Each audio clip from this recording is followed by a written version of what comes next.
What is the first thing coming to your mind when it goes to South Korea? Kimchi, K-pop, K-drama, or K-beauty? Actually, there's something equally interesting. K-security, the unsung hero behind Korean's billion-dollar entertainment industry. And today we're gonna talk to a person who doesn't create music hits, but keep them from being stolen and make them stay safe on digital platforms. Who doesn't direct movies, but prevent them from leaking until they safely reach your TV screen. Hi, 안녕하세요. Hello, xin chào.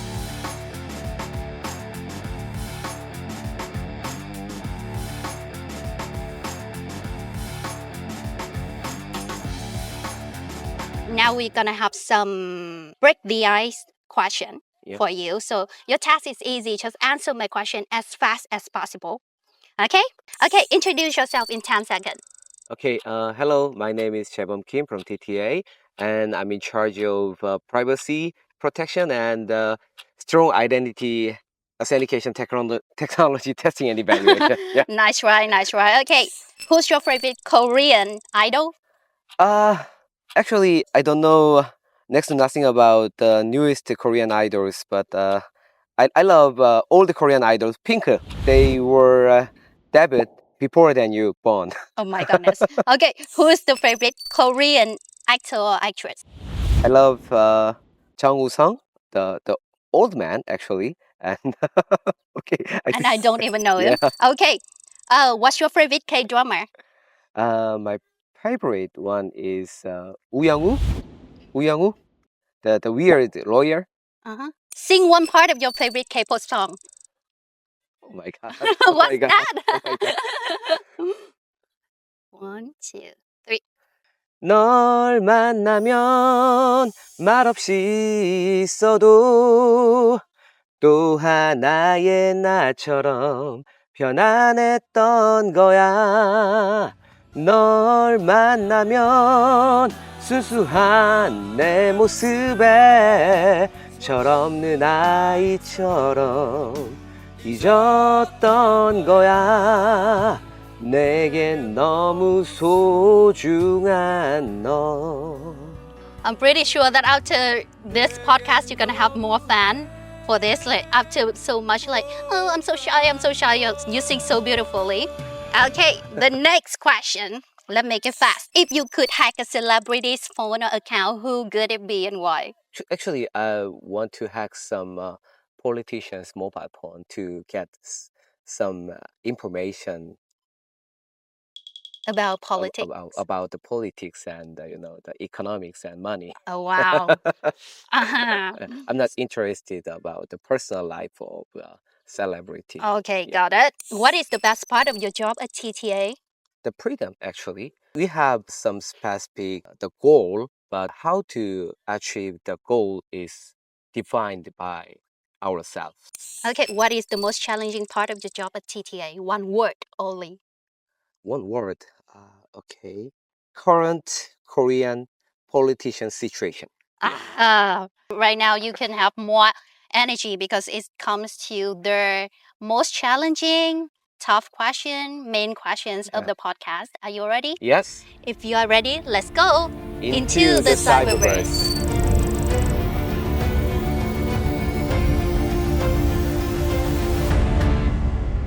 Are there any cybersecurity incidents in entertainment industry that made you go like this should have never happened? Jennie from Blackpink or V from BTS, their SNS account has been acquired by Black Hat hacker, and hackers tries to scare them, like I will share all your private stuff and sensitive photos to open to public, something like that. I even know some incidents about some airline staff.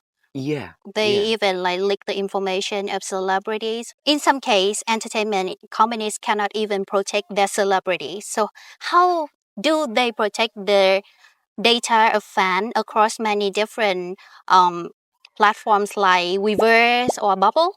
Yeah, I think it's quite a clever idea. Actually, the platforms are not just the connection platform between the idol and K-pop fans, but also it is a part of their business model. The PAM platform has much more strong security environment compared to the personal SNS.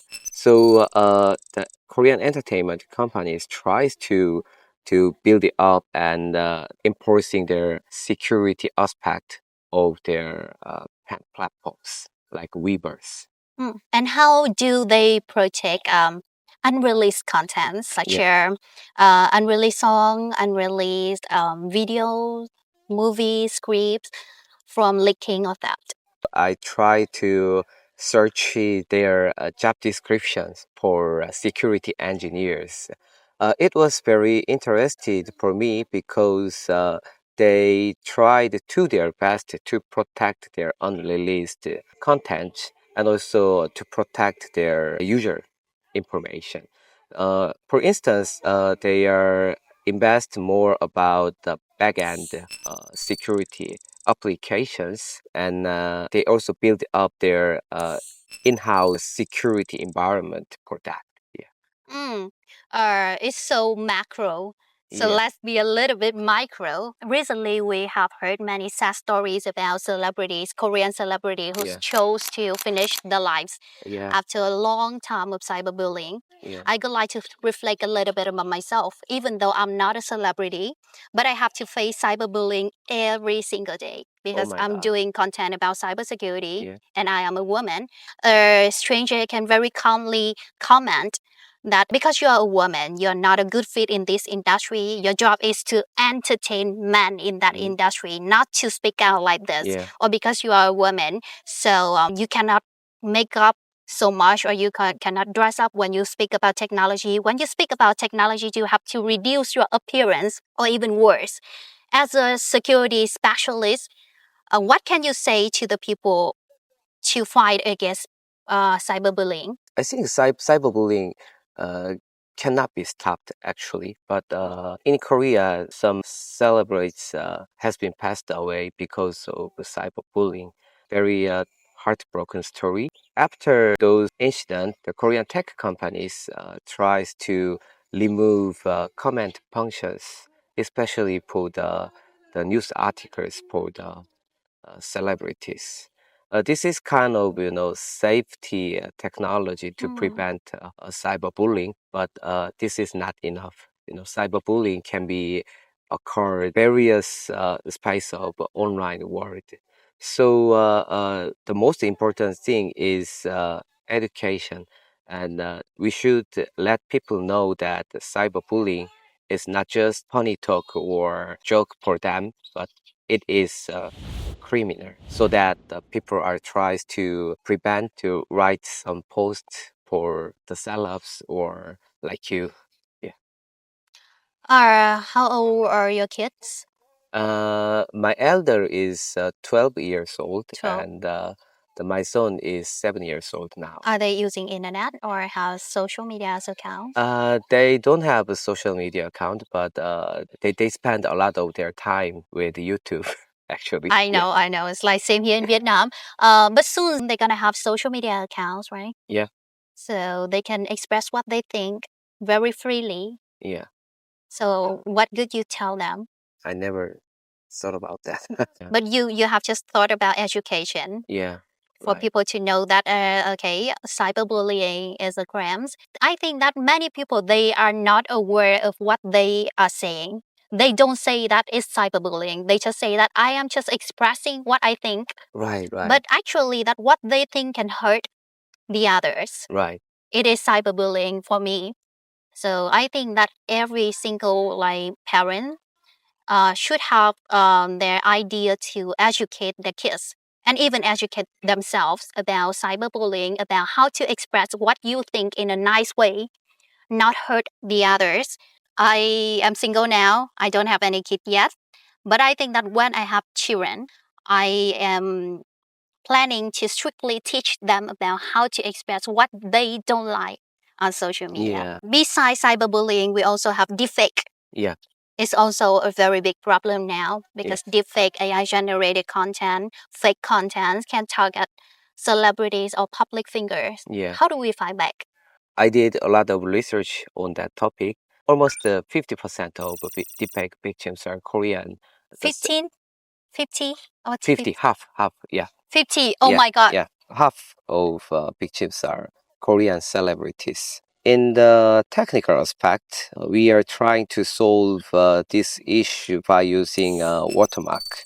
There is two different types of watermark. The first one is visible watermark. So every single AI generated video, there is some specific watermark so that every people can easily figure out this is generated by AI.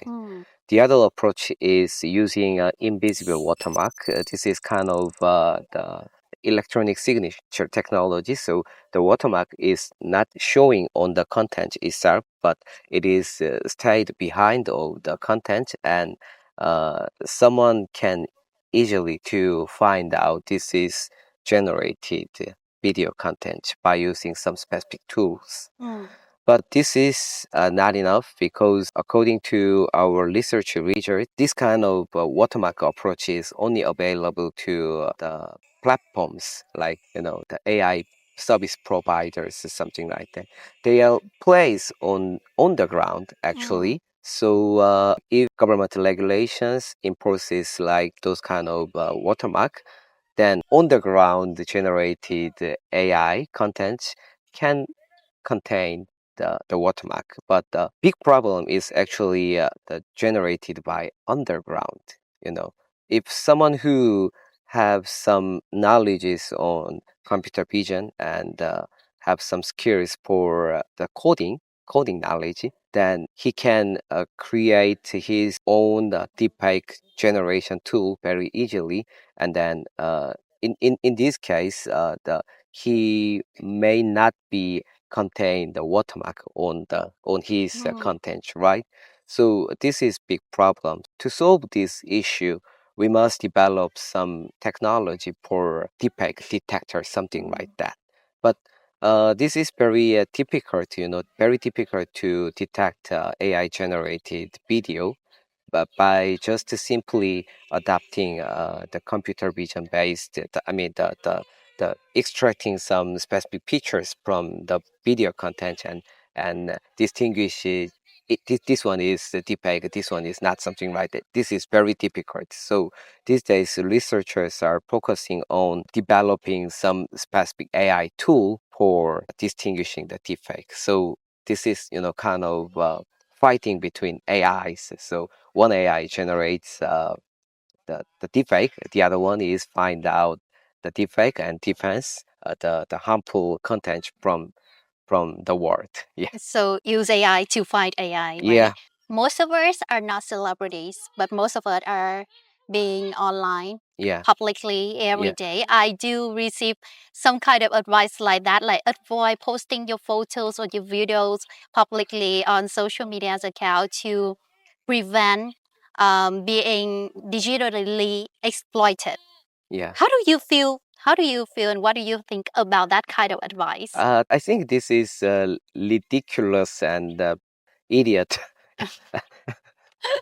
because this is feels like don't go outside because there are some possibilities for earthquake. Okay. So we cannot divide our life from the digital world. We need good technology for deepfake detectors. I haven't asked anything related to TTA. Yeah. Now is the question about TTA. Has TTA ever worked on any cybersecurity project for entertainment industry?